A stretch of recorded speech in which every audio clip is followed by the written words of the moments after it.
শাহবাগী বলে যে কাউকে ফ্যাসিবাদী ও ইসলাম বিরোধী হিসাবে তকমা দেওয়া যাবে না। শাহবাগে গণজাগরণ মঞ্চে আন্দোলনে ছিলেন এমন অনেক ব্যক্তি কয়েক বছর ধরে শেখ হাসিনার ফ্যাসিবাদের বিরুদ্ধে লড়াই করেছেন। তাদের মধ্যে অনেকে আহত ও নিহত হয়েছেন। শাপলা শাহবাগের কর্মীরা আন্দোলনে অংশ নিয়েছিল বলেই শেখ হাসিনার পতন ঘটেছিল। তাই অভ্যুত্থান পরবর্তী বাংলাদেশে শাহবাগ ও শাপলা এই দুই ভাগে জনগণকে বিভক্ত না করে সবাইকে গণতন্ত্র, আইনের শাসন এবং সহনাগরিকদের সঙ্গে মর্যাদাপূর্ণ সংলাপের আহ্বান জানিয়েছেন অন্তর্বর্তী সরকারের উপদেষ্টা মাহফুজ আলম।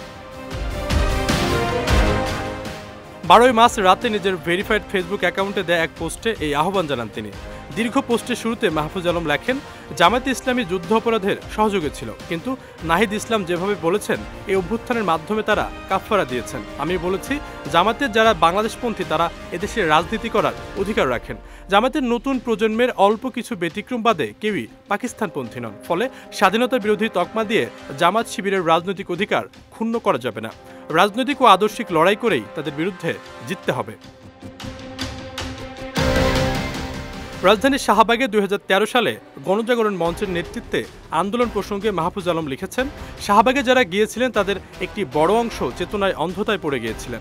অনেক ছাত্র তরুণই ইসলাম বিদ্বেষী না হলেও নিছক যুদ্ধাপরাধীর বিচারের দাবিতে গিয়ে উপস্থিত হয়েছিলেন। তরুণ প্রজন্মের আবেগকে আওয়ামী লীগ ও বামপন্থী মুজিববাদী অংশ কাজে লাগিয়ে এদেশে মবক্রেসি কায়েম করেছিল। শাহবাগে অংশ নেওয়া অনেক ছাত্র তরুণই তাদের ভুল বুঝতে পেরে মুজিববাদী বয়ানের বাইরে যেতে চেয়েছেন উল্লেখ করে মাহফুজ আলম লিখেছেন, গত কয়েক বছর ফ্যাসিবাদের বিরুদ্ধে লড়াইয়ে তারা অংশীজন ছিলেন, আহত নিহত হয়েছেন, তারা আমাদের সহযোদ্ধা। এই অভ্যুত্থানেও শক্তিশালী ভূমিকা রেখে তারা লীগ ও মুজিববাদের পরাজয় নিশ্চিত করেছেন। তারা ইতিমধ্যে তাদের রাজনৈতিক ভুলের কাফফারা দিয়েছেন। 2013 সালের মে মাসে হেফাজতে ইসলামের কর্মসূচির সঙ্গে নিজের অভিজ্ঞতার প্রসঙ্গ টেনে মাহফুজ আলম লেখেন, আমি নিজে শাপলা এসেছিলাম লং মার্চে নবীজির প্রতি ভালোবাসায়। 5 মে আসতে পারেনি, কিন্তু যুদ্ধাপরাধের বিচার ও জামাত নেতাদের ভূমিকা নিয়ে আমাদের আগ্রহ ছিল না। আমরা মূলত নবীজির সম্মান ও ভালোবাসায় সামনে রেখে ঢাকায় এসেছিলাম। আমি সন্ন্যাসাপন্থী যে মাদ্রাসায় পড়েছি সেখানে জামায়াত নেতাদের ভ্রান্ত আকিদার অনুসারী হিসাবে গণ্য করা হতো, আর জামায়াত নেতাদের ফাঁসিকে দেখা হতো তাদের আলেম সহি ইসলাম বিরোধিতার ফসল হিসাবে। জামায়াতকে আমরা ছোটবেলা থেকেই আলেম ওলামা বিরোধী হিসাবেই জেনে এসেছি।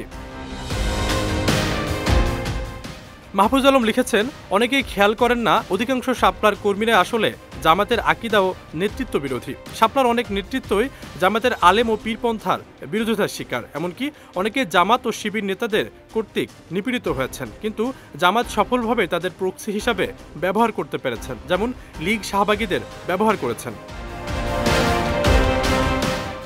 পোস্টের শেষ অংশে দেশের চলমান পরিস্থিতিতে করণীয় সম্পর্কে কথা বলেছেন মাহফুজ আলম। আহ্বান জানিয়েছেন সবাইকে ঐক্যবদ্ধ থাকার। আশরাফুল ইসলাম, বিজয় টিভি, ঢাকা।